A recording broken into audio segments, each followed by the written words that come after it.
तो कैसे हो दोस्तों। आज हम बात करते हैं सीडीएस एग्जाम के बारे में। सीडीएस एग्जाम जो यूपीएससी कंडक्ट कराता है और लाखों एस्पिरेंट्स हर साल इसे देते हैं डिफेंस फोर्सेस को ज्वाइन करने के लिए।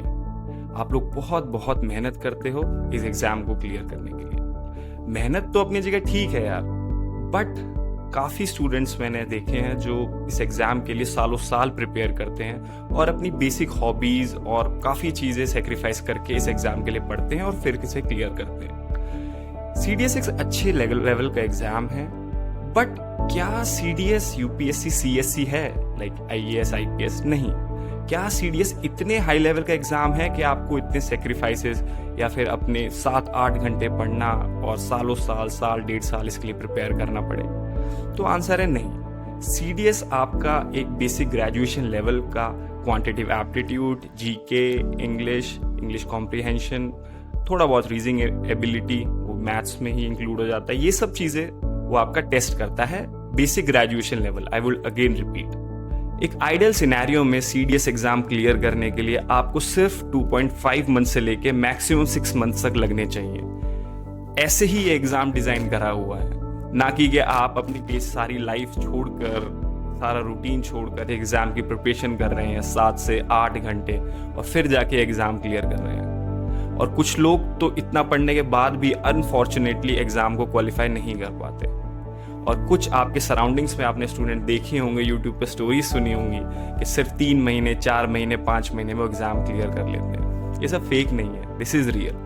तो क्या प्रॉब्लम है, क्या डिफरेंस है उन स्टूडेंट्स में और आप में से कुछ लोगों में जो उन्हें इतना कम टाइम और आपको इतना ज़्यादा टाइम लगता है? द डिफरेंस इज, आप लोग सिलेबस को तो स्टडी करते हैं, बट आप लोग एग्जाम को इन इटसेल्फ स्टडी नहीं करते।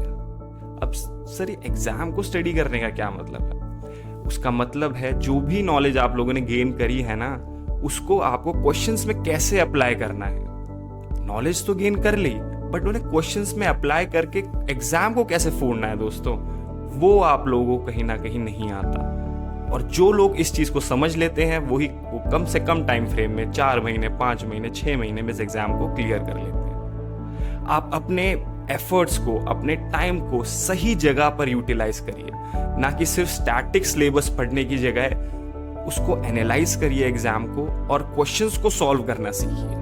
अब ये चीज हम कैसे करें और कैसे होता है, चलिए आगे देखते हैं। तो दोस्तों, सीडीएस एग्जाम क्लियर करने के लिए आपको चाहिए बस 2 चीजें।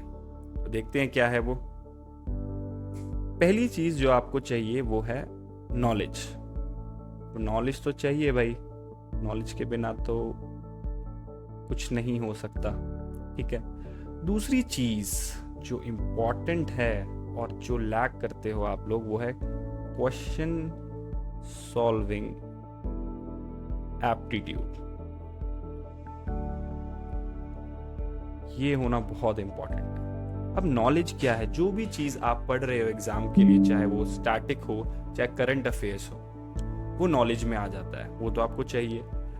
बट क्वेश्चन कैसे सॉल्व करें उस नॉलेज का यूज करके? अब देखते हैं क्वेश्चन सॉल्विंग का मतलब क्या है, इसमें क्या क्या फैक्टर्स आते हैं, मैं थोड़ा ब्रीफली बताता हूं आप लोगों को। पहले टाइप ऑफ क्वेश्चंस होते हैं स्टैटिक, जो कि मैं इजी कैटेगरी में डालता हूं। स्टैटिक होते हैं बाय नेचर, मतलब आपसे पूछ लिया कि भाई इंडियन ज्योग्राफी की अगर हम बात करें तो आपको हिमालयाज की रेंजेस नॉर्थ टू साउथ लगाने को दे दी। ये बहुत ही पॉपुलर क्वेश्चन है यूपीएससी का सीडीएस के लिए। तो ये स्टैटिक क्वेश्चन आपको पता होगा तो ठीक है, वरना नहीं। हालांकि थोड़ी बहुत ट्रिक इसमें भी चलती है, बट फिर भी स्टैटिक क्वेश्चन और इजी क्वेश्चंस में आता है। दूसरे टाइप ऑफ क्वेश्चंस मैं बोलूंगा एनालिटिकल। ये थोड़ा सा ट्रिकी पार्ट होता है। आपको एक क्वेश्चन दे दिया जाएगा, उसके डिफरेंट ऑप्शंस दे दिए जाएंगे स्टेटमेंट बेस। अब सारे ही तो ठीक लगेंगे और सारे ही अगर गलत देखोगे गलत भी लगने लगेंगे। यहाँ थोड़ा सा ट्रिकी पार्ट हो जाता है। तीसरे टाइप ऑफ क्वेश्चंस आपके आ जाते हैं टफ क्वेश्चंस, जो कि बने ही हैं डॉज करने के लिए मेरे दोस्तों, जो कि बने ही हैं डॉज करने के लिए। यूपीएससी अपना लेवल तो मेंटेन करके चलेगा, आप लोगों के लिए ये तो नहीं है वो हलवा क्वेश्चन दे देगा सारे, बट आप लोगों को पता होना चाहिए कि मेरे को कितने क्वेश्चन सॉल्व करने हैं एग्जाम क्लियर करने के लिए, और आपको ये भी पता होना चाहिए कि टफ क्वेश्चन सॉल्व करके आपको एक्स्ट्रा मार्क्स नहीं मिलेंगे। You only have to clear the exam, that's it. तो दोस्तों अगर ये दोनों चीज आपके पास है ना, नॉलेज आपके पास है और आपके पास क्वेश्चन सॉल्विंग एप्टीट्यूड है, तो बस फिर एग्जाम क्लियर आपको कोई नहीं रोक सकता। और देखते हैं क्या होता है। अब आप जो भी एफर्ट्स लगाते हैं एग्जाम में पढ़ने के लिए, वो डिफरेंट कैटेगरीज में डिवाइडेड है। अब देखते हैं आप कितना कितना कौन सी कैटेगरी में लगाते हैं। पहली कैटेगरी तो मैं बोलूंगा कि दोस्तों आप पढ़ते हैं स्टैटिक सिलेबस, पढ़ते तो होंगे स्टैटिक सिलेबस, फिर आप क्या करते हैं, सर हम रिवीजन करते हैं, करनी चाहिए, बहुत बढ़िया। फिर आप क्या करते हो, आप लोग पीवाईक्यू भी करते हो, तो बहुत बढ़िया बात है भाई। फिर आप करंट अफेयर्स करते हो, और आप एक चीज और करते हो, प्रैक्टिस। अगर नहीं करते तो भाई करनी चाहिए। तो इन चीजों में आप अपने एफर्ट्स को डिवाइड करते हो आइडियली, और मेरे हिसाब से कितना कितना परसेंट अपने टाइम को इन चीजों में देना चाहिए वो देखते हैं। स्टार्टिंग में आपको देना चाहिए 30%। सर ये क्या कह रहे हो 30%, हम तो 50-60 सोच रहे थे, बट नहीं 30%। रिवीजन में भी भाई 30% तो दो। पीवाईक्यू में आपको देना चाहिए 20%, करंट अफेयर्स में 10%, प्रैक्टिस में भी 10%। ऐसा कुछ आपका प्रिपरेशन के एफर्ट्स दिखने चाहिए। बट आप लोग करते क्या हो ये भी मैं बता देता हूं। स्टैटिक में आप लोग देते हो 60%, रिवीजन भी करते हो आप लोग बट 20% देते हो। पीवाईक्यू में आप देते हो 10%, करंट अफेयर्स भी आप 10% कर लेते हो। प्रैक्टिस तो पता नहीं सर हम करते भी हैं कि नहीं। ये जो डिफरेंस है आइडियली क्या होना चाहिए और आप लोग क्या करते हो, यही डिफरेंस क्रिएट करता है जो बच्चे एग्जाम क्लियर कर लेते हैं और जो लोग बहुत पढ़ने के बाद भी एग्जाम को क्लियर नहीं कर पाते या फिर सालों साल की तपस्या करनी पड़ती है। अब दोस्तों ये सब एनालिसिस के लिए और अपनी पर्सनलाइज स्ट्रैटेजी बनाने के लिए आपको थोड़ा टाइम चाहिए। ये सब आप जो मैंने टाइम फ्रेम बताया एग्जाम क्लियर करने के लिए 3 से 6 महीने, उसमें नहीं कर सकते। आपको कम से कम 2, 3, 4, 5, 6 महीने तो अपनी एनालिसिस और अपना पर्सनल स्ट्रैटेजी के लिए लग जाते हैं। अगर आपके पास कोई अच्छा टीचर, मेंटोर या कोचिंग हो तो वो आपके लिए ये सारी स्ट्रैटेजीज पहले से ही बता के आपका काम आसान कर देता है। तो इसलिए दोस्तों मैं खुद भी पर्सनली मैंने कोई कोचिंग वगैरह नहीं ली थी स्टार्टिंग में। तो मैंने पहले I was an average student, okay. So पहले 2 CDS आई कुडंट क्लियर।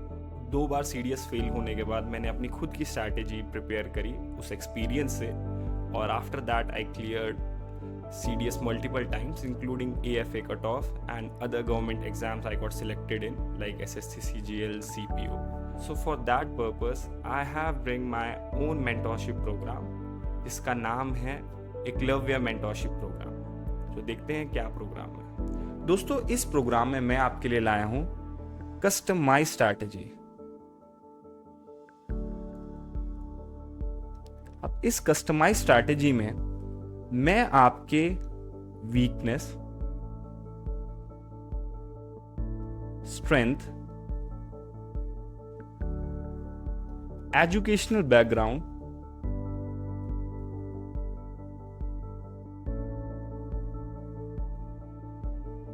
आपके लाइक्स,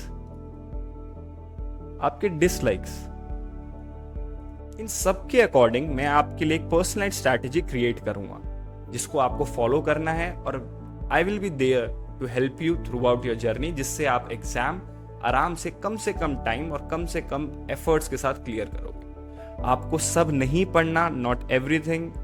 आपको वहां जाकर लेक्चरर नहीं बनना फोर्सेज में। आपको सिर्फ उतना पढ़ना है जो एग्जाम क्लियर करने के लिए इनफ हो। Second important thing about this program is, इसमें सिर्फ और सिर्फ 25 स्टूडेंट्स ही होंगे। मैंने नंबर इसीलिए रखा है कम से कम बिकॉज मैं पर्सनलाइज्ड आप लोगों पे कितना ध्यान दे सकता हूँ, उतने ही स्टूडेंट्स मैंने इस प्रोग्राम में लिए हैं।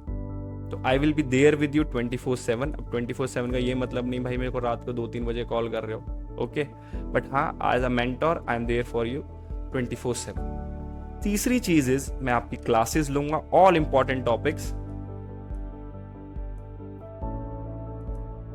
प्लस मैं आपको करंट अफेयर्स पढ़ाऊंगा, क्लासेस लूंगा। फोर्थ थिंग इज 1-on-1 हम काफी बार बातें करेंगे, जिससे मैं आपकी ये सब चीजों के बारे में जान पाऊंगा।